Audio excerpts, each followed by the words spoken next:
Kanchipuram Vakula silks నాణ్యత మా ప్రాధాన్యత. మదీనాగూడ, మియాపూర్, హైదరాబాద్ లో త్వరలో శుభారంభం.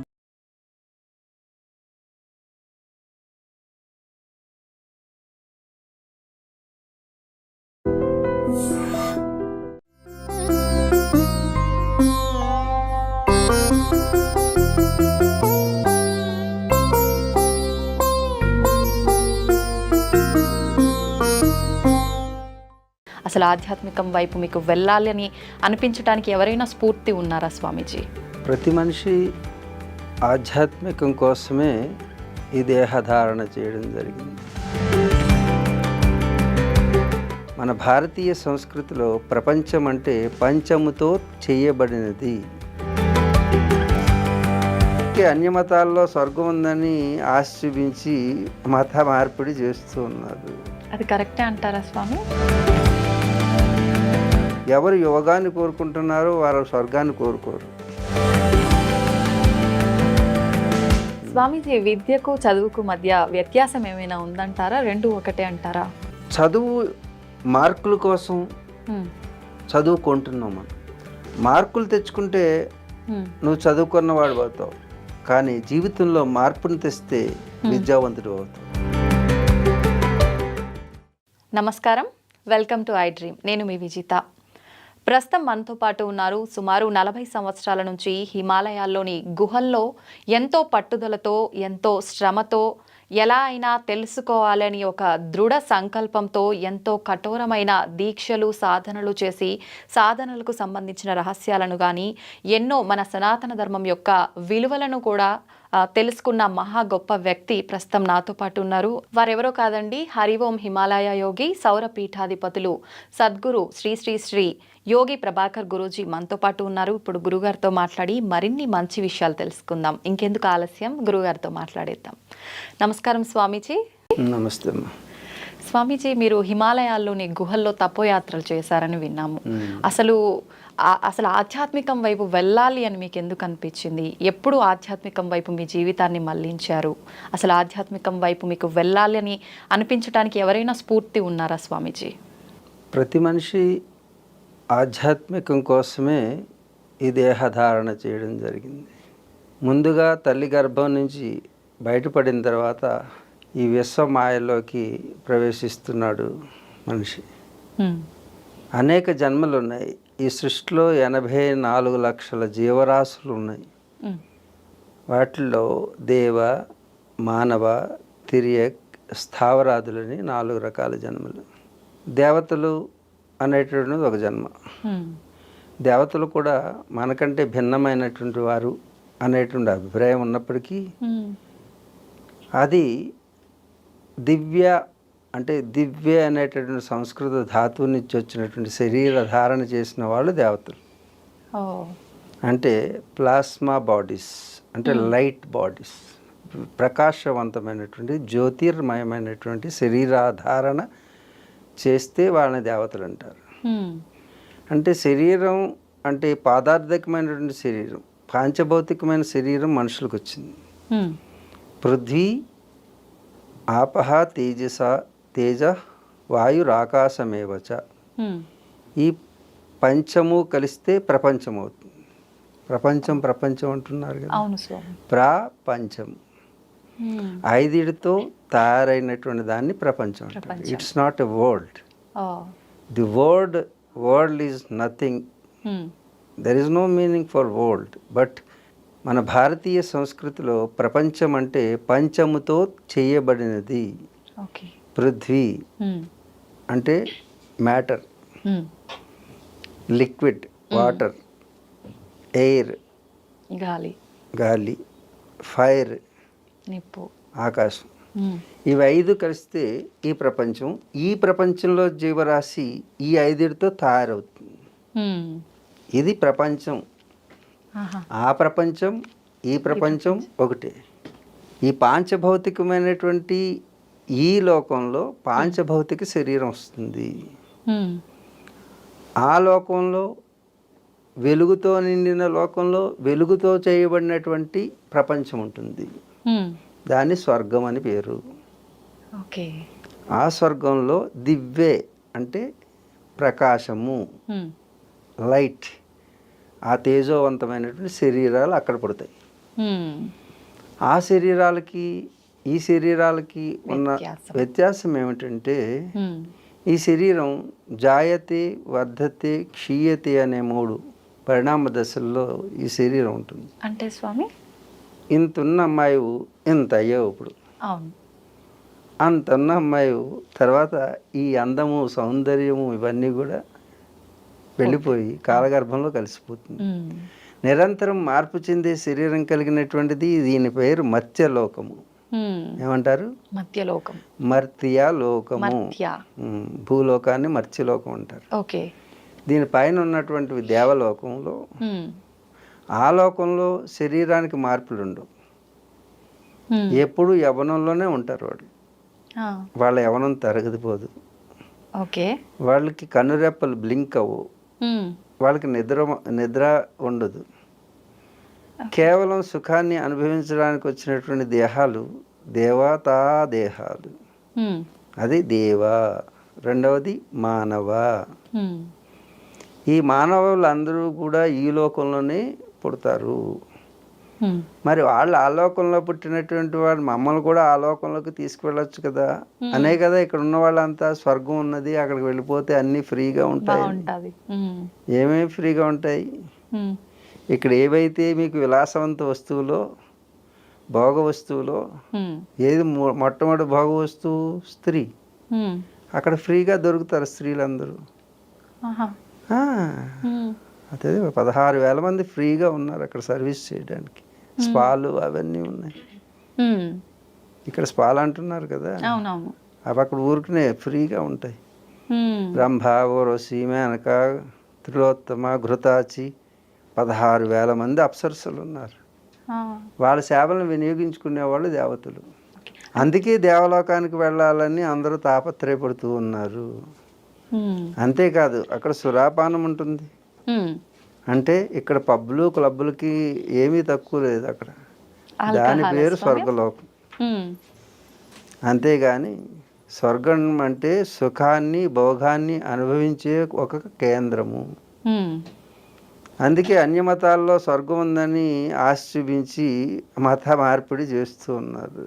అది కరెక్టే అంటారా స్వామి? మత మార్పిడి. ఎవరు స్వర్గాన్ని కాంక్షిస్తున్నారో వాళ్ళకి కరెక్టే. హ్మ్. ఈ స్వర్గాలు, నరకాలు, సుఖాలకి అతీతమైనటువంటిది. ఇవన్నీ భోగాలకు సంబంధించినవి. హ్మ్. ఎవరు యోగాన్ని కోరుకుంటున్నారో వారు స్వర్గాన్ని కోరుకోరు. యోగం అంటే నీ యొక్క స్థితిని నీవు చేరడం యోగం. హ్మ్. మనం మన స్థితి నుంచి దూరం అయిపోయాం. అసలు మన స్థితి అనంటే ఏంటి అదే స్వామి? వస్తున్నా. హ్మ్. మొట్టమొదటి అడిగిన ప్రశ్నకి సమాధానంగా హ్మ్. దేవత జన్మ, మనుష్య మానవ జన్మ. జన్మ. ఈ మనుష్య జన్మకు వచ్చేటప్పుడు దేవతలు ఆ లోకంలో ఎందుకున్నారంటే కేవలం పుణ్యం చేసిన వాళ్ళు మాత్రమే ఆ లోకానికి వెళ్తారు. హ్మ్. మళ్ళా పుణ్యం అంటే ఏమిటి, పాపం అంటే ఏమిటి అనేది అదొక సుదీర్ఘమైనటువంటి అంశం. సమాధానం. హ్మ్. పుణ్యం చేస్తే దేవతలై పుడతారు. హ్మ్. పాప పుణ్యముల కలయికతోటి ఈ భూలోకంలో పుడతారు. హ్మ్. ఈ భూలోకంలోనే పుట్టినటువంటి వాడు కేవలం పాపం చేస్తే తిర్యకాదులుగా పుడతారు. తిర్యకాదులు అంటే వాళ్ళకి కళ్ళు ఉంటాయి, ముక్కు ఉంటుంది, నోరుంటుంది, హ్మ్. మనకున్న భాగాలన్నీ ఉంటాయి. కానీ వాటికి నోటితో మాట్లాడేటటువంటిది ఉండదు. హ్మ్. బుద్ధి పరిమితమై ఉంటుంది. ఇవి ఎక్కడ ఉంటారు వాళ్ళు? పశువులు, పక్షులు ఓ. ఇవన్నీ మన చుట్టూనే ఉన్నాయి. హ్మ్. ఇంకా ఎక్కువ పాపం చేస్తే చెట్టు, గుట్ట, పుట్టగా పుడతారు. కొండలు, గుట్టలు, చెట్లు. ఇది పాషాణమైన జన్మ అంటారు. హ్మ్. వీటిని స్థావరాదులు అంటారు. స్థావర, తిర్యక్, మానవ, హ్మ్. దేవతలు. ఓకే. 4 రకాలుగా పుడతామన్నమాట. హ్మ్. ఈ పుట్టినటువంటి వాళ్ళలో మనుష్య జన్మ కడు దుర్లభం. మనిషిగా పుట్టడం అనేది దుర్లభమైనటువంటి విషయం. ఎందుకంటే మనిషి ఒక్కరికి ఇలా కూర్చునేటువంటి అవకాశం ఉంది, అలా పెదవులతో నవ్వేటువంటి అవకాశం ఉన్నది. ఇక ఏ జీవరాశి నవ్వలేదు, హ్మ్. ఏ జీవరాశి ఆసనంలో కూర్చోలేదు. ఈ ఆసనంలో కూర్చునే స్థితిలో నాడీ మండల వ్యవస్థ ఈ విశ్వ విజ్ఞానాన్ని అంతటినీ తెలుసుకునేటటువంటి ఒక అద్భుతమైనటువంటి డిస్క్రిమినేటింగ్ పవర్, అంటే బుద్ధి, వివేకం కలిగేటటువంటి అవకాశం స్థిరంగా కూర్చునే వాళ్ళకి ఉంటుంది. మాటి మాటికి కదిలే వాళ్ళకి మనసు కదులుతూ ఉంటుంది. ఆలోచనల పరంపర అనేక విధాలుగా వెళ్తుంది. మీ ఆలోచనలు ఎన్ని విధాలుగా వెళ్తుందో మీలో ఉన్నటువంటి అద్భుతమైనటువంటి ఆత్మశక్తి అనేక విధాలుగా స్ప్లిట్ అయిపోతుంటుంది. వికేంద్రీకరణ జరుగుతుంది. ఆ వికేంద్రీకరణ వలన ఆత్మశక్తిని మనం పొందలేక ఈ భౌతికమైనటువంటి పదార్థిక లోకంలో లౌకికమైనటువంటి సుఖాలని కోరుకుంటున్నాం. సుఖం అనేటటువంటిది ఏ వస్తువులోనూ లేదు, ఏ వ్యక్తుల్లోనూ లేదు. కానీ మనం వెతుక్కుంటున్న సుఖం వ్యక్తులు, వస్తువులు. వస్తువు కొన్నప్పుడు, కొత్తదిగా ఉన్నప్పుడు చాలా బాగుంటుంది. అవును, ఆనందమే వేరు. కాలం పరిణామ దశను చూసినప్పుడు అది పాతబడిపోతూ ఉంటుంది. శాశ్వతమైనటువంటి సుఖాన్ని ఇవ్వలేదు. వ్యక్తులు శాశ్వతమైన సుఖాన్ని ఇవ్వలేదు. అందుకు ప్రతి మనిషి రోజు వెతుకుతూ ఉన్నాడు, అసంతృప్తితో జీవిస్తూ ఉన్నాడు. సంతృప్తి లేదు. ఎందుకు అంటే మనిషి ఏది వెతుకుతున్నాడో అది దొరకడం లేదు. కానీ వెతకాల్సిందేదో అది తెలియడం లేదు. ఇది తెలియచెప్పేటటువంటిదే భారతీయ తత్వశాస్త్రం. ఆ భారతీయ తత్వశాస్త్రంలో ఈ మనిషి ఎవరు, ఇది పొందాల్సిందేమిటి, ఆ పొందడానికి చెయ్యాల్సిందేమిటి, చేస్తున్నదేమిటి, ఈ ప్రశ్నలు వేసుకుని జీవితాన్ని కొనసాగిస్తే అది యోగం అవుతుంది. అలాంటి యోగ మార్గాన్ని పొందేటటువంటి అవకాశం ఈ మానవ జన్మకి మాత్రమే ఉన్నది.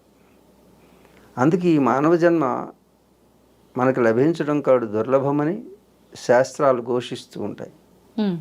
అందుకు ఆ మానవ జన్మ మనకు వచ్చింది కాబట్టి ఆ మానవ జన్మతో మనం సాధించాల్సింది ఏమిటి అని తెలుసుకునే ప్రయత్నం చేస్తే మనకి సుఖము, శాంతి లభ్యమవుతుంది.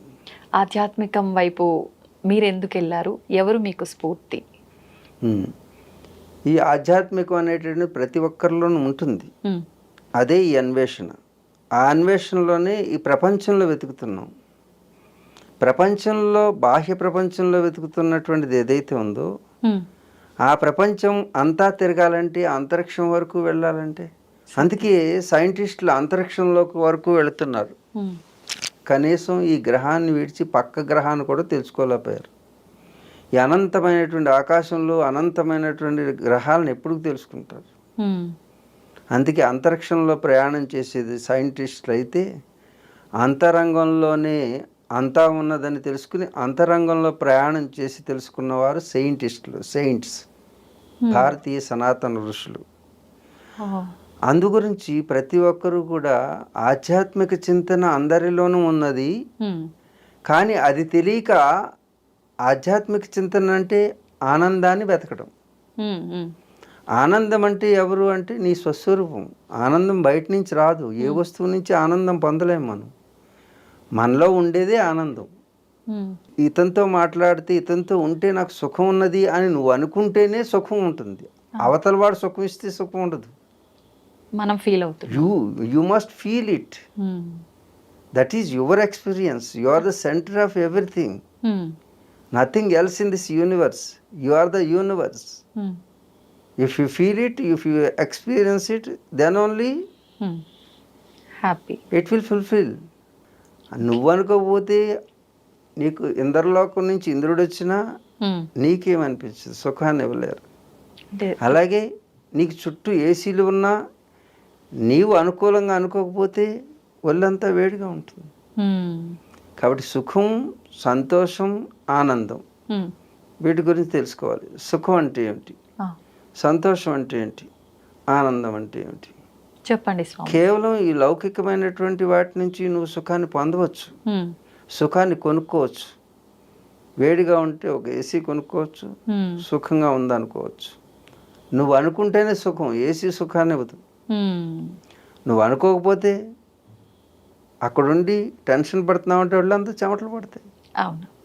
కాబట్టి నీకు ఏది అనుకూలం అనుకుంటున్నావో నువ్వు అనుకోగలిగితే ఆ వస్తువు నీకు సుఖాన్ని ఇస్తుంది, ఆ వ్యక్తి నీకు సుఖాన్ని ఇస్తారు. నువ్వు అనుకోకపోతే ప్రతికూలమైతే అది నీకు సుఖాన్ని ఇవ్వలేదు. సుఖం అనేది శారీరగతమైంది. శరీరానికి సుఖంగా అంటే కంఫర్ట్గా ఉంటే దాని పేరు, అనుకూలంగా ఉంటే సుఖం. ఇక సంతోషం అంటే మనసుకి అనుకూలంగా ఉంటే సంతోషం. ప్రతికూల పరిస్థితులు శారీరకంగా ఉన్నప్పటికీ నీ మనసు సంతోషంగా ఉంటే చెట్టు కూడా ఒక 5 స్టార్ హోటల్లా కనపడుతుంది.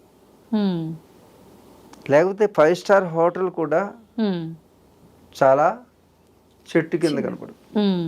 నువ్వు అనుకోగలిగితే అది మానసిక స్థితి. అంటే సంతోషం మనోగతమైంది, సుఖం శరీరగతమైంది. ఈ రెండూ కూడా తాత్కాలికంగా ఉండేటటువంటివి, సంతోషము సుఖం కూడా. కానీ ఆనందం అనేది ఎప్పుడు ఉండేది. అది ఎక్కడి నుంచి వచ్చేది కాదు, అది కొనుక్కునేది కాదు, కనుక్కునేది కాదు, కొనుక్కుంటానికి దొరికేది కాదు. ఈ కొనుక్కుంటానికి అతీతమైనటువంటిది, అందనిది, అందరిలో ఉండేది ఆనందం. సంతోషం ఆనందం రెండు ఒకటి కాదా స్వామి? ఏంటి వ్యత్యాసం? చెప్పానుగా, మనసులో అనుకుంటే అది సంతోషం, శారీరకంగా పొందితే దాని పేరు సుఖం. ఓకే. శారీరకంగా నీకు సుఖం వచ్చినా నీ మనసులో సంతోషం లేకపోతే ఈ సుఖం ఎందుకు పనిచేయదు? కానీ ఈ రెండు తాత్కాలికమైనటువంటివి, సుఖ సంతోషాలు. కానీ ఆనందం అనేది నీ స్వస్వరూపం, దాన్ని ఎక్కడా కొనలేము, కనుక్కోలేము, ఎప్పుడు ఉండేది, శాశ్వతమైనది.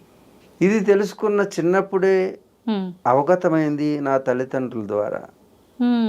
అప్పటి నుంచి అన్వేషణ అనేది సహజ స్వభావ సిద్ధమై నాలో ఉద్భవించినటువంటిదే ఆధ్యాత్మికమైనటువంటి స్థితి. ఇది ఎక్కడి నుంచి రాదు, నీలోనే ఉంటుంది ఆధ్యాత్మిక స్థితి. ఆధ్యాత్మిక స్థితిని ఏ గురువు ఇవ్వలేడు, ఏ మార్కెట్లో కొనలేవు. మనమే అనుభూతి చెందాలా? నీకున్నదే ఆధ్యాత్మిక స్థితి. దీనికోసం ప్రత్యేకంగా రావాల్సింది లేదు, ఆకర్షితులు అవ్వాల్సింది లేదు. కాకపోతే నీలో ఉన్న దాన్ని ప్రేరణ చేయడానికి ఎదురుగా ఏదో ఒక ఇన్సిడెంట్ జరగాలి. ఆ ఇన్సిడెంట్ ఏమిటి అని అడుగుతున్నావు. కానీ నన్ను పుట్టించేటప్పుడే మా తల్లిదండ్రులు ఆ యొక్క సంకల్పంతో పుట్టించారు. అంచేత నాకు ప్రత్యేకంగా ఇన్స్పిరేషన్ అంటూ ఏమీ లేదు. నా జీవన విధానమే ఆధ్యాత్మిక జీవన విధానం. ఇది ప్రతి మనిషికి ఉన్నదే, ఎవరు కొత్తగా అన్వేషించాల్సిన అవసరం లేదు. మరి ప్రతి మనిషికి ఉన్నప్పుడు మీరు అలా ఆధ్యాత్మిక మార్గంలో నడుస్తున్నారు, మేము నడవలేకపోతున్నాం, ఎందుకని స్వామీజీ? ఆధ్యాత్మికంగా ఉన్నటువంటి వ్యక్తి మీరు, ఎందుకంటే మనుష్య జన్మే ఆధ్యాత్మికం. ఏ జీవరాశి వెళ్ళలేదు. దేవతలు కూడా ఆధ్యాత్మికంగా ఉండలేరు. దేవతలు కూడా ఆధ్యాత్మికంగా తెలుసుకోవాలంటే భూలోకంలో ప్రవేశించాల్సింది. ఆధ్యాత్మిక ఉన్నతిని పొందాలంటే, ఆధ్యాత్మిక ఉన్నతి అంటే మోక్షం అంటారు. మోక్షం అంటే నిన్ను నీవు చేరడం, నీవు దేవుణ్ణి చేరడం కాదు, దేవుణ్ణిలో కలిసిపోవడం కాదు. అది ద్వైతం అంటే దేవుడు ఉన్నాడని నమ్మే వాళ్ళకి దేవుడిలో ఐక్యం అవడం. ఓకే. సాధారణంగా అద్వైతంలో నీలోకి నీవు చేరడం యోగం. ఇప్పుడు నీవుగా ఉంటే ఆనందంగా ఉంటుందా, నువ్వెవరితోటినే ఉంటే ఆనందంగా ఉంటుందా? మీరు చెప్పినట్టుగా అదంతా వింటే ఎవరిలో వాళ్ళకే. నువ్వు ఒకసారి చూడు, ఇప్పుడు నువ్వు అందరితోటి ఎంటర్టైన్ చేసి రావచ్చు, కానీ నువ్వెప్పుడు హాయిగా ఉంటావు? ఇంటికి పోయి నిద్రపోయి గాఢ నిద్రలోకి వెళ్ళినప్పుడు ఆనందంగా ఉంటావు, అంతేనా? అప్పుడు ఎవరున్నారు నీ చుట్టూ? మనలో మనమే, మన ఇంట్లో వాళ్ళు. నీతోటి నేను లేను కదా, లేరు. మనం అంటే ఇద్దరం వస్తాం. అంటే ఎవరికి వారు, నేను నువ్వు కూడా లేవు, నీవే ఉన్నావు, ఈ శరీరం కూడా లేదు. Try to understand. ఈ శరీరం కూడా లేని స్థితి నీది. ఈ శరీరం అనుకుంటున్న నీవు కాదు. Okay. It's a gadget, it's a సాధనం. ఈ సాధనం లోపల నువ్వు ఉన్నావు. అందుకే ఈ అందమైన శరీరం కూడా రేపొద్దున్న నీ లోపల ఉన్న నువ్వు వెళ్ళకపోతే నీ వారందా కూడా తీసుకుని వెళ్ళి తగలవేస్తున్నారు, పూడ్చిపెడుతున్నారు. మరి నీవు ఉన్నావా లేదా అంటే ఈ నీవు కాదు. నీ లోపల ఏదైతే గాఢ నిద్రలో అమ్మా ఎంత ఆనందంగా ఉంది, ఈరోజు బాగా నిద్ర పట్టింది అని మెలకువలోకి వచ్చి తెలుసుకుంటున్నావు. తెలుసుకునేటటువంటి యంత్రం ఈ శరీరం. ఏమీ తెలియనిది నీవు. ఆ ఏమీ తెలియని స్థితికి వెళ్ళాలి. నువ్వు చేసేటటువంటి ప్రయత్నమే సాధన. శరీరం అనేటటువంటి సాధనం అంటే ఇన్స్ట్రుమెంట్. ఈ ఇన్స్ట్రుమెంట్తో సాధించాల్సింది ఏదో అది సాధిస్తే దాని పేరు సాధన. ఏం సాధించాలి మనం? అది ఎలా తెలుస్తుంది? ఏం సాధించాలి? నిన్ను నువ్వు చేరడమే సాధించాల్సింది. మరి నేను నాలో లేనా? లేవు. నువ్వు ఎదురుగా ఉన్నటువంటి వస్తువుని చూస్తున్నావు. చిన్నప్పుడు లేచిన వెంటనే గాలి కావాలి అనుకున్నావు, ఊపిరి పీల్చడం మొదలుపెట్టావు, దానికి బానిస అయిపోయావు. తర్వాత ఎవరో ఆకలేస్తుంది కడుపులో, అమ్మ యొక్క స్తన్యాన్ని చూసావు, తీసుకుంటాం, పాలు తాగడం మొదలుపెట్టావు, పాలకు బానిస అయ్యావు. అవసరం వచ్చింది. తర్వాత ఆకలి లేకపోతే అవసరం ఉండేది కాదు, గాలి పీల్చకపోతే ఆకలి ఉండేది కాదు. ఆకలి ఒకదాంతో ఒకటి ఇంటర్లింక్ అయ్యి నువ్వేం చేయవు, నీ యొక్క స్వస్థితి నుంచి గాలికి బానిస అయ్యావు, ఊపిరి ఆడించుకుంటానికి, ఆకలికి బానిస అయ్యావు. తర్వాత రిలేషన్, ఈ ఆకలిని తీర్చుకోవడానికి అమ్మ అవసరం కాబట్టి అమ్మకి బిడ్డగా మారిపోయావు. అమ్మ చెప్పినటువంటి తండ్రి అంటే తండ్రికి బిడ్డగా మారావు. అన్నదమ్ములు, అక్క చెల్లెళ్ళు అన్నిటికీ బందీగా మారిపోయి ఈ బందీలు సంబంధమై నీ లోపల ఉన్నటువంటి నీ స్థితి నుంచి నువ్వు స్ప్లిట్ అవ్వడం మొదలుపెట్టావు. తర్వాత పెద్దది, చిన్నప్పుడు బాల్యావస్థ క్రీడాసక్త, ఆట వస్తువులు యందు మనసు పాడేసుకున్నావు. Your energy towards the playing objects. That means you are splitting your energy towards the objects in this world. ఈ ప్రపంచంలోకి నీవు నీ శక్తిని విస్తారంగా తీసుకుని వెళ్ళావు. ఈ వస్తువులు అయిపోయినాయి. తరుణావస్థ తరుణాసక్త అంటే యవ్వనంలోకి వచ్చిన తర్వాత పరస్పరం పురుషుడు స్త్రీని పురుషుడు ఆకర్షించుకుంటూనే సమయం అయిపోతుంది. ఇది సహజమైన పరిణామ దశలు. దీని తర్వాత వృద్ధావస్థ చింతాగ్రస్త, ఇంకా గతాన్ని తలుచుకుంటూ ఏడుస్తూ కూర్చుని జీవితం అయిపోతుంది. మరి నీ గురించి నువ్వు ఎప్పుడు ఆలోచిస్తున్నావు? అందుకే నీ గురించి నువ్వు తెలుసుకోవాలంటే అంతరిక్షంలో కాదు చేయాల్సింది ప్రయాణం, అంతరంగంలోకి. పదార్థ జీవనం కాదు కావాల్సింది, పరమార్థ జీవనం. కాబట్టి అలాంటి పారమార్థిక జీవన విధానాన్ని మన యొక్క భారతీయులు మాత్రమే అందించారు, ఇంకే దేశంలో లేదు. దాని పేరే సనాతన సంప్రదాయం, వేద సంస్కృతి. ఈ వేదం ఉన్నటువంటి దేశం ఏదైతే ఉందో ఆ దేశం నిర్వేదానికి నిలబడుతుంది. నిర్వేదానికి తావులేదు. ఆ వేద సంస్కృతి కలిగినటువంటిది కాబట్టి భారతదేశం మాత్రమే విశ్వ రహస్యాలకి సమాధానం చెప్పగలిగినటువంటి స్థితిలో ఉండగలిగింది. అంచేత ఆ స్థితిని మనం పొంది ఉన్నాం. ఆనందాన్ని మన యొక్క స్వస్వరూపంగా పొంది ఉన్నాం కాబట్టి మనకి ఎవరి ఇన్స్పిరేషన్ అక్కర్లేదు. మీరు కొంచెం ప్రయత్నం చేస్తే చాలు మీ యొక్క స్థితిని మీరు పొందగలగడానికి అవకాశం కలుగుతుంది. అలాంటిదే మేము కూడా పొంది ఉన్నాము.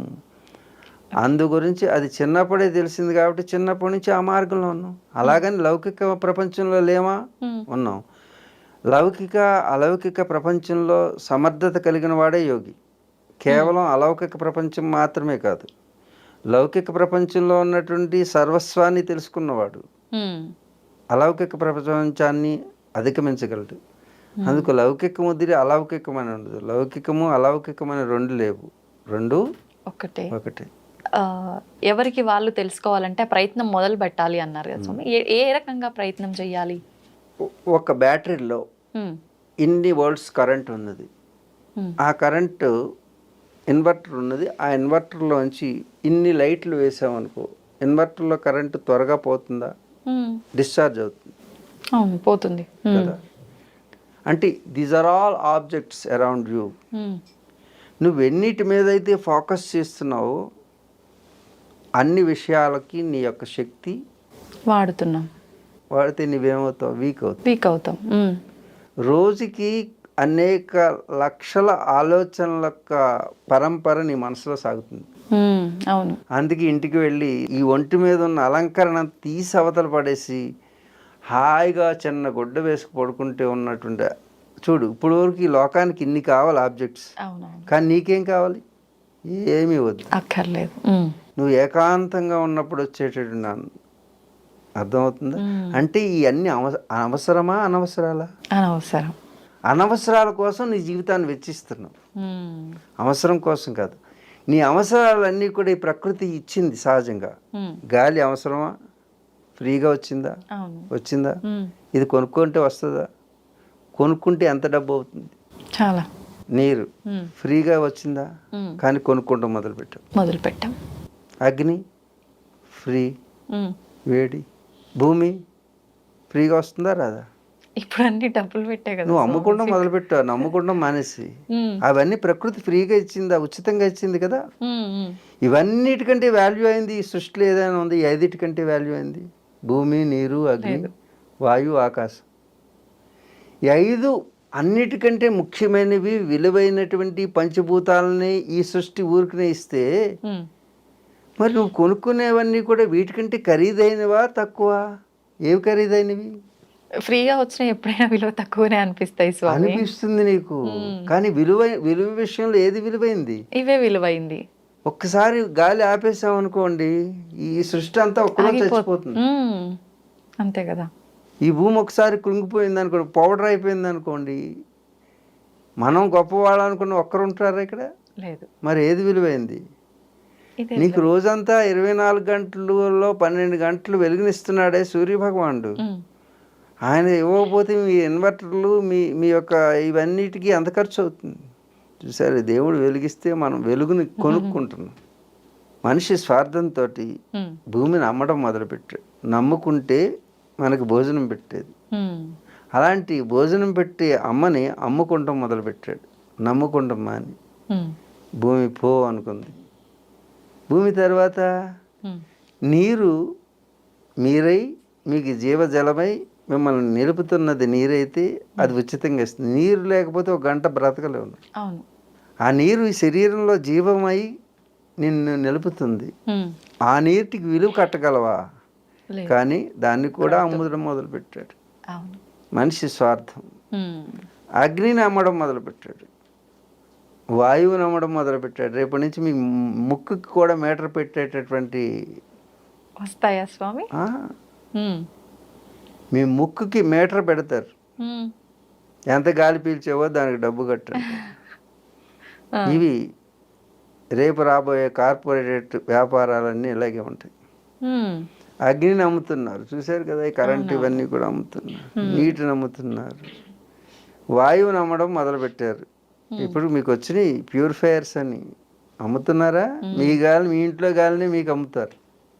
తర్వాత ఇంక మిగిలింది ఆకాశం. ఆకాశం కూడా అమ్మడం మొదలుపెట్టారు. తెలుసా తెలీదా? ఆకాశంలో కాలనీస్ రాబోతున్నాయి. అవునా? Space colonies. ఆ అంతరిక్షంలో మీకు రియల్ ఎస్టేట్ మొదలవుతుంది. రాసుకోండి. యోగి ప్రభాకర్ చెప్తున్నటువంటి భవిష్యత్. భూమి మీద కాలనీలు అయిపోయినాయి, చంద్రుడి మీద కాలనీలు అయిపోయినాయి, అమ్మేశారు. మార్స్ మీద కాలనీలు అయిపోయినాయి, ఇక అంతరిక్షంలో కాలనీలు వస్తాయి, స్పేస్ సిటీస్. ఓకే, ఎప్పుడు చూడబోతున్నాం స్వామి? మీరు వితిన్ ఒక 10-20 ఇయర్స్లో మార్స్ మీద మీ పిల్లల్ని ఇస్తారు. అమెరికా ఎవరు? చంద్రమండలంలో ఇస్తారు మీ పిల్లల్ని. మా అల్లుడు చంద్రమండలం G20లో చేస్తున్నాడు, లేకపోతే స్పేస్ స్టేషన్లో చేస్తున్నాడు. ఏం చేస్తున్నాడంటే స్పేస్ వాకర్గా చేస్తున్నాడు అంటే ఏదో జాబ్. ఆశ్చర్యంగా వింతగా ఉంది స్వామి. స్పేస్ సిటీస్ తయారవుతాయి. స్పేస్ సిటీస్ మీరు మడత పెట్టుకుని మీ ఇల్లుని తెచ్చుకుని జేబులో పెట్టుకుని తెచ్చుకోవచ్చు. మీ ఇల్లు అన్ని గొడ్డతోటి ఇల్లు ఉంటాయి, కాలిపోవు. అన్ని గదులు మీరు గొడ్డలతో చేసుకుంటారు. మీ ఇల్లుని మీరు మడత పెట్టుకుని తెచ్చేసుకోవచ్చు. ఈ ఇళ్ళు ఉండవు. ఈ అంతరిక్షం అమ్మడం తోటి ప్రపంచ వినాశనం పూర్తయిపోతుంది. ఎందుకంటే పృథ్వీ, ఆపహ, తేజ, వాయుర్, ఆకాశమేవచ 5 భూతాలను ఎప్పుడైతే అమ్ముకున్నాడో అప్పుడు ఈ మనిషి వినాశనం పూర్తయిపోయింది. ఒక సైకిల్ పూర్తయిపోతుంది. మరలా రీజనరేషన్ స్టార్ట్ అవుతుంది. మళ్ళా సృష్టి మరలా మొదలవుతుంది. అంటే అప్పుడు మనం అంతా ఎవరం నేను ఉండను, నువ్వు ఉంటావో లేదో నాకు తెలియదు. అంతమైపోతుంది అంటే ఎవరు ఉంటారనే కదా. మనం శాంపిల్ చూపించాం కదా, కరుణ చూపిస్తేనే అలా ఉంది. ఇక ఈ పంచభూతాలని అమ్మేసుకుంటే మనిషి, నమ్ముకోవాల్సిన మనిషి అమ్ముకుంటున్నాడు. ఇది స్వార్థం ఎప్పుడైతే పెరిగిపోయిందో, పరార్థత ఎప్పుడైతే తరిగిపోయిందో, తనలో జీవశక్తి అంతా కూడా నిర్వీర్యం అయిపోతుంది. ధర్మానికి హాని కలిగింది కాబట్టి. ఓకే, అంటే కలియుగం అంతమైపోతుంది అంటారు, అట్లా అనుకోవచ్చా స్వామి? కలియుగం 4,32,000 సంవత్సరాలు. ఎన్ని? 4,32,000 దాని ఆయుష్. మామూలు ఆయుర్దాయం అంతా 100 సంవత్సరాలు కదా మనిషికి. మనకి ఏ విధంగా 100 సంవత్సరాల ఆయుర్దాయం ఉందో అలాగే యుగానికి కూడా ఆయుర్దాయం ఉంటుంది. బ్రహ్మగారికి ఆయుర్దాయం ఉంటుంది, విష్ణువుకి ఆయుర్దాయం ఉంటుంది, శివుడికి, రుద్రుడికి ఆయుర్దాయం ఉంటుంది. ప్రతి ఒక్కరు చనిపోతారు. బ్రహ్మ, విష్ణు, మహేశ్వరుడు కూడా చనిపోతారు. దేవతలకు కూడా చావు ఉంది స్వామి. దేవతకు చావు ఉన్నదని ఎవరో చెప్పారు? అది ఒక జన్మ. జంతువుల వాళ్ళు కూడా, దేవతలు కూడా జంతువులే. జంతువు అనే పదానికి అర్థం ఏమిటంటే జాయతే, ఏదైతే పుట్టినదో అది జంతువు. వాళ్ళు కూడా పుట్టిన వాళ్ళే కదా దేవతలవుగా. పుట్టిన ప్రతిదాన్ని జంతువు అంటారు. జాయతే అంటే పుట్టడం. పుట్టావా నువ్వు జంతువు. చీమ పుట్టిందా జంతువు, దోమ పుట్టింది జంతువు, భామ పుట్టింది జంతువు. చీమైనా, దోమైనా, భామైనా జంతువే. అలాగే దేవత అయినా పుడితే జంతువు. ఏదైతే పుట్టిందో దానికి 3 పరిణామ క్రమాలు ఉంటాయి. ఏమిటంటే జాయతే, వర్ధతే, క్షీయతే. జాయతే అంటే పుట్టడం, పుట్టిందా పెరగడం, సహజమైన పరిణామక్రమం. పెరిగిందా చనిపోతుంది. కానీ దేవతలు ఆ అంటే ఆ జన్మని వదిలేసి మరో జన్మ తీసుకుంటారు లోక కళ్యాణార్థం కోసం అంటారు, కానీ చనిపోతారు పుట్టుక చావులని ఎక్కడ వినలేదు కదా స్వామి. నీ కాలంలో, నీ వయసులో, నీవు చేయగలిగిన సమయంలో ఆ రూపం, ఈ రూపం ఎన్ని మార్పులు వచ్చింది? అప్పుడు ఫోటో ఇప్పుడు ఫోటో ఒకలాగానే ఉందా? లేదు. అలాగే మార్పులు ఎన్ని అవతారాలు ఎత్తావు నువ్వు? బాల్యం, కౌమారం, యవ్వనం, వృద్ధాప్యం అన్నిట్లో నీ రూపం మారింది. అలాగే వాళ్ళకి కూడా ఆ యొక్క స్థితిని బట్టి ఆ రూపాలు మార్చుకుని వాళ్ళు వారి పని చేస్తుంటారు. చ అంటే కామరూపులు. వాళ్ళు ఏ రూపం కావాలంటే ఆ రూపాన్ని ధరించేటువంటి శక్తి వాళ్ళకు ఉంది, మనకు లేదు. ఉన్నది నీకు కూడా. నువ్వు ఒక సినిమాలో ఒక యాక్టర్గా ఉంటే ఇంకొక సినిమాలో ఇంకొక హీరోయిన్, ఇంకొక పాత్ర ఉంటుంది. ఇది చేయొచ్చు నువ్వు, పాత్రలు మాత్రమే మార్చొచ్చు. అలాగే వాళ్ళు కూడా పాత్రలు మారుస్తున్నారు. పాత్రను బట్టి వేషధారణ, రూపం ఎలా వస్తుందో ఆ స్క్రీన్ మీద వాళ్ళు ఈ స్క్రీన్ మీదకి అలాగే వస్తున్నారు. అంతే, దెర్ ఇస్ నో డిఫరెన్స్. వాళ్ళ యొక్క కాల పరిణామం ఎక్కువ. ఆ పరిమాణాన్ని బట్టి వాళ్ళు అవతారాలు. ఎంత ఉంటుంది స్వామి అంటే చెప్పచ్చా? చెప్తాను. 4,32,000 సంవత్సరాల కలియుగం ఈ కలియుగం. అందుకే ఈ కలియుగం ప్రథమ పాదంలో ఉన్నాం. 5,000 సంవత్సరాలు అయింది మనకి, 5,200. 4,32,000 సంవత్సరాలు ఉంది కలియుగం. అప్పుడే ఇంకెంత ఉంది? కలియుగం అంతం ఎలా అవుతుంది? అవునవును, 4,32,000 సంవత్సరాలు అయితేనే కలియుగం అంతం అవుతుంది. మరండి ఇప్పుడే భరించలేకపోతున్నాం ఈ దాష్టికాలు ఏమిటి అని అడుగుతుంటారు చాలా. ఈ దాష్టికాలు పరాకాష్ఠకు వచ్చినప్పుడు మళ్ళీ సైకిల్ స్టార్ట్ అవుతుంది. దాష్టికం పరాకాష్ఠకు వచ్చిన తర్వాత మళ్ళీ ధర్మం, పాత పాలు తాగడం, పాత కొర్రలు తినడం, పిడకలతోటి వంట చేసుకుంటాం, పొలాలతో వంట చేసుకుంటాం, మళ్ళీ మొదలవుతుంది. పాత పంటలు మళ్ళా దున్నుకుంటాం, ఆవును కట్టేసుకుని పాలు పితుక్కుంటాం, ఈ నైటీలు ఇవి మానేసి చీరలు కట్టుకుంటాం, నిక్కర్లు వేసుకుని ఆడవాళ్ళు తిరుగుతున్నారు కదా.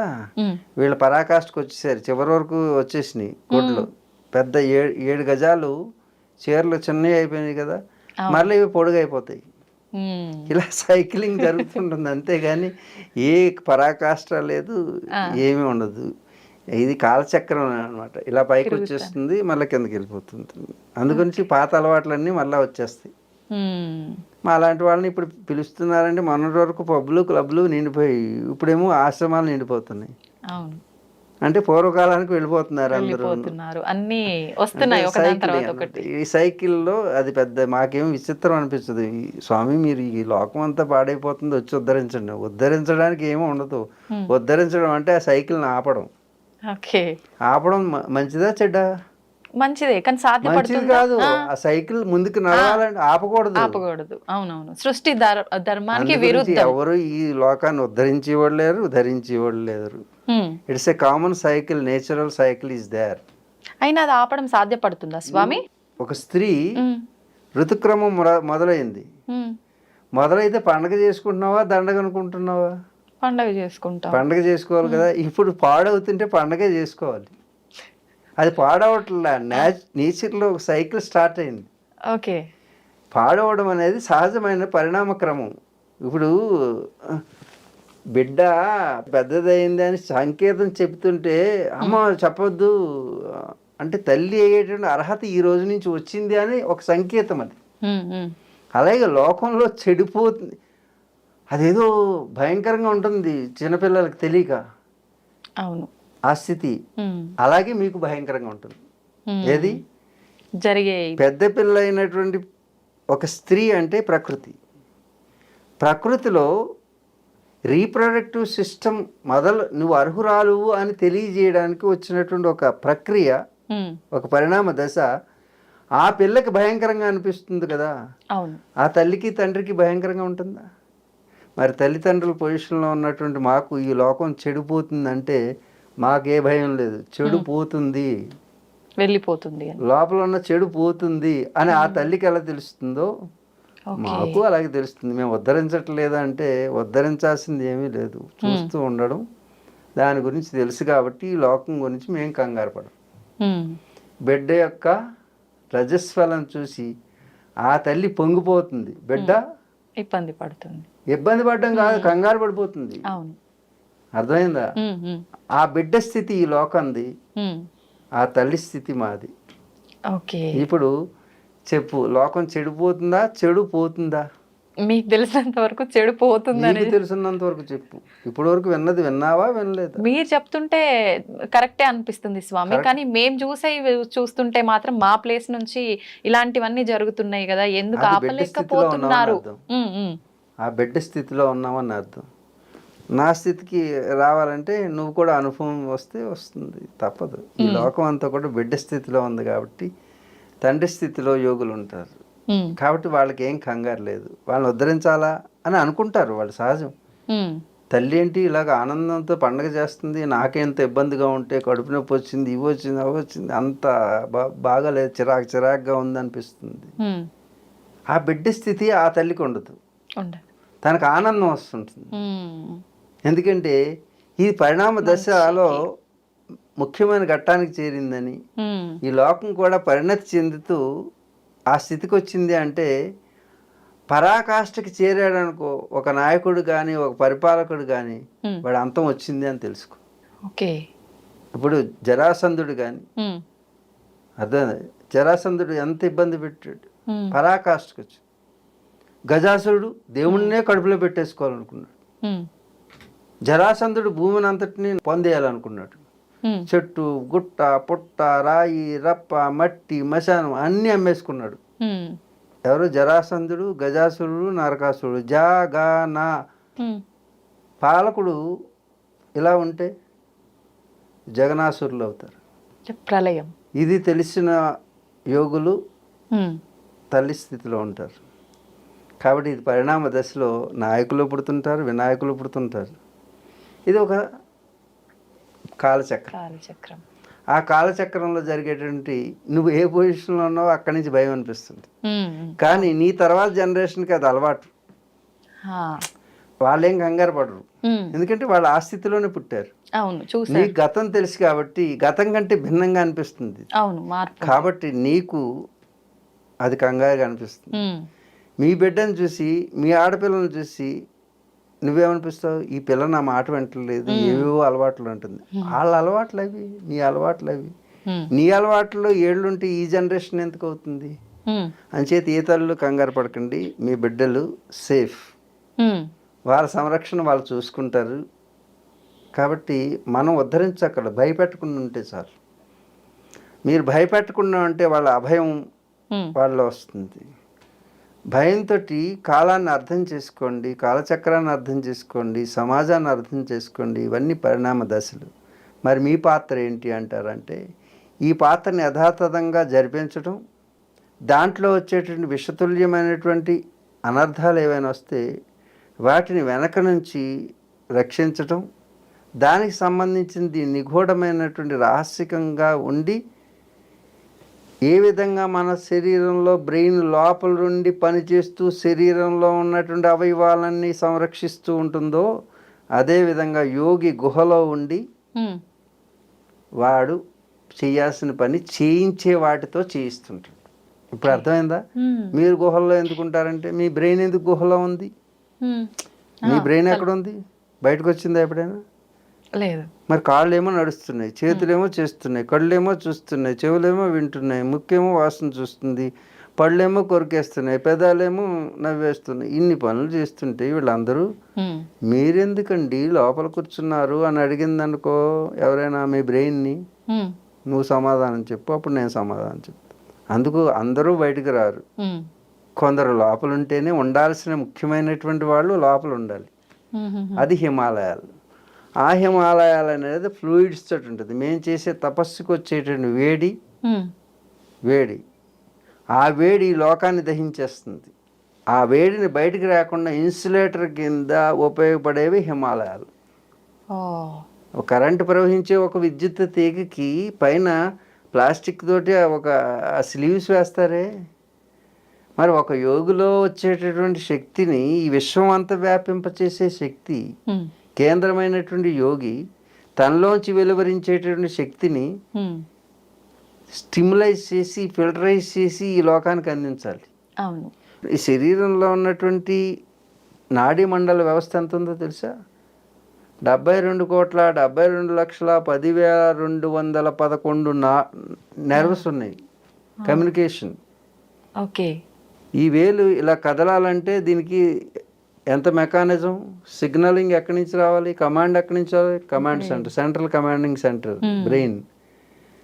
ఇక్కడ ముట్టుకున్న వెంటనే వేలుతోటి కొట్టాడనే సంగతి దీనికి తెలిసిపోయింది, దానికి ఆన్సర్ కూడా ఇచ్చేసింది. ఏ కమ్యూనికేషన్ సిస్టమ్ ఉంది ఈ ప్రపంచంలో సైంటిస్ట్ కనిపెట్టాడు? అందుకే ఈ శరీరం అనేటటువంటి దానికంటే మించిన కమ్యూనికేషన్ సిస్టమ్ ఇంకేదీ లేదు. చిన్న దాంతో ఛానల్స్ అన్నీ, ప్రపంచంలో ఛానల్స్ అన్నీ చూస్తున్నావే, మరి యోగి తన లోపల నుంచి ఎన్ని ఛానల్స్ చూడగలడు? మనిషి కనిపెట్టిన మిషనే ఇన్ని ఛానల్స్ని చూపిస్తుంటే నీవు ఎన్ని ఛానల్స్ని చూడగలవు లోపల?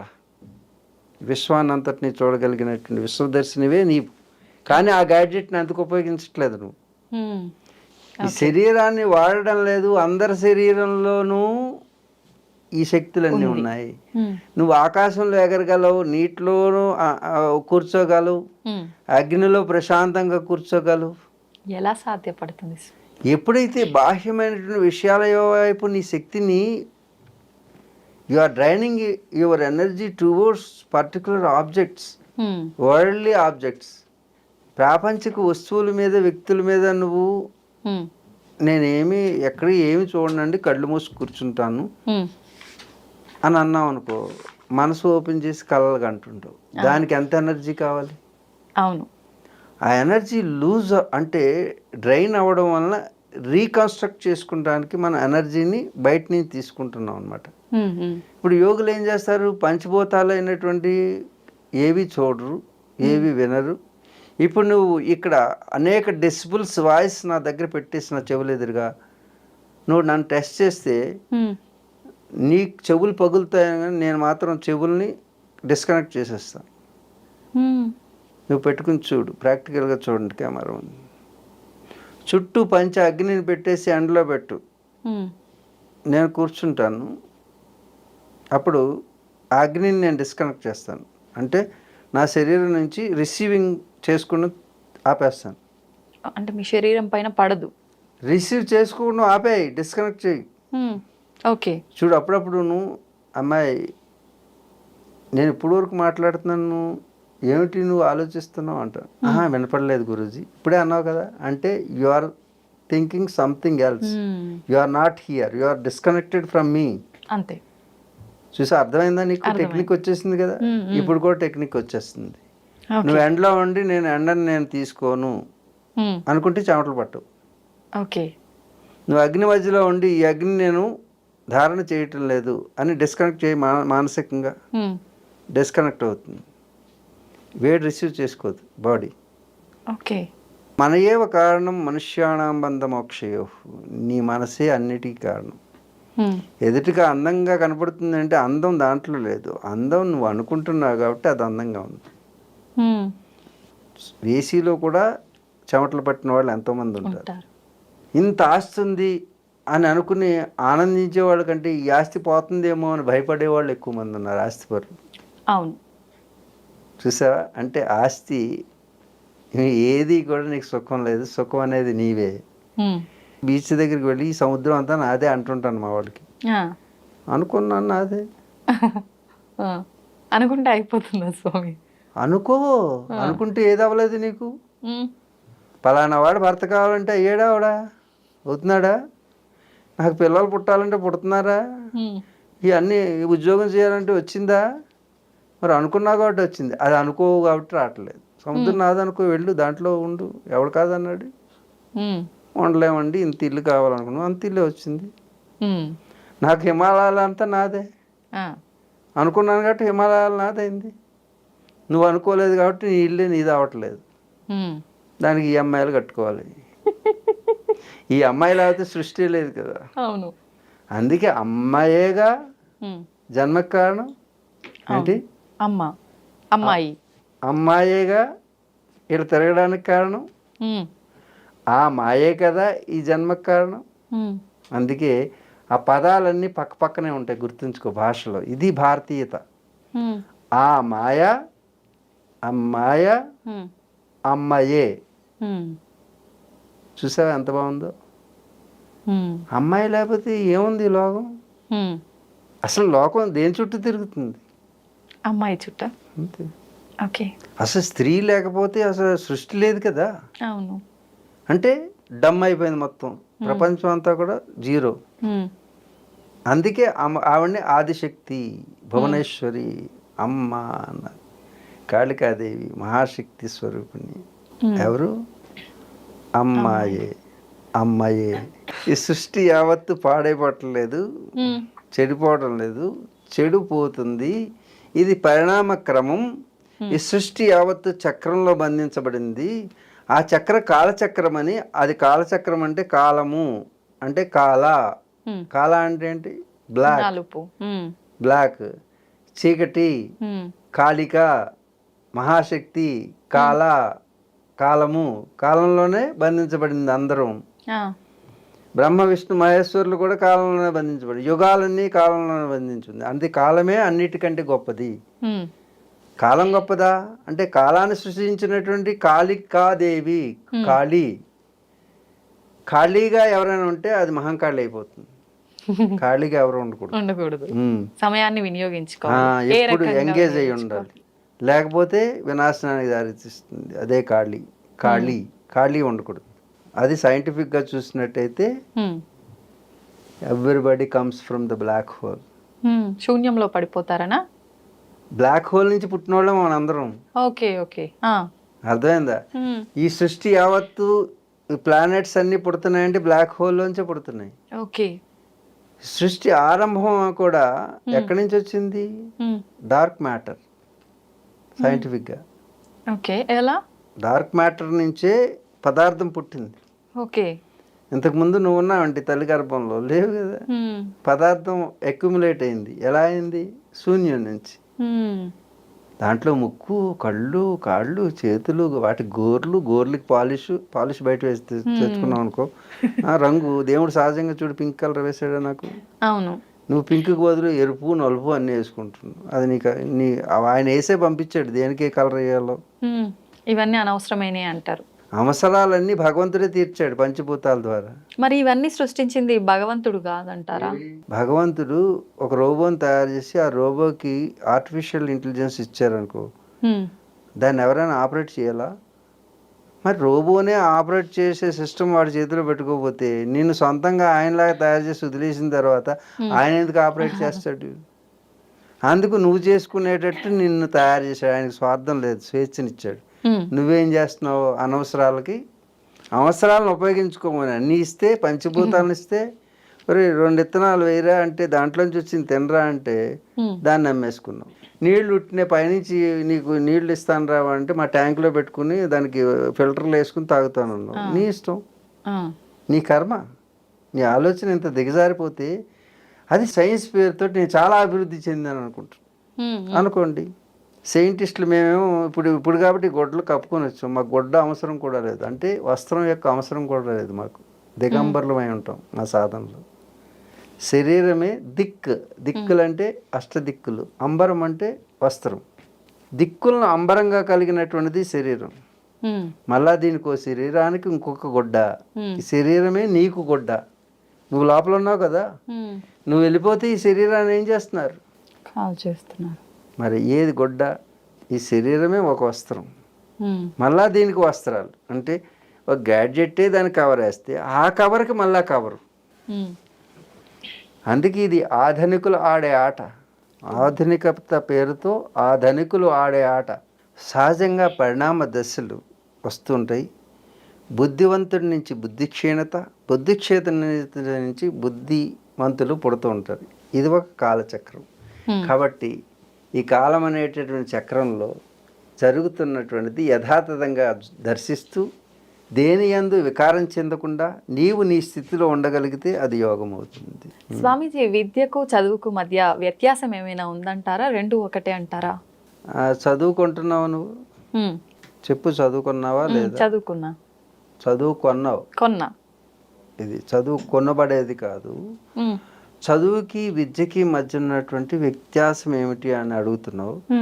చదువు అంటే ఇంగ్లీష్లో చదువుతూ ఉంటావు. అంటే నువ్వు ఒక పుస్తకాన్ని దాంట్లో రాసినటువంటి విషయాన్ని చదువుకొని అది మెమరీలో పెట్టుకొని మరలా తిరిగి దాన్ని పరీక్షల్లో రాసేస్తే బాధ్యత అయిపోతుంది. అంతవరకు.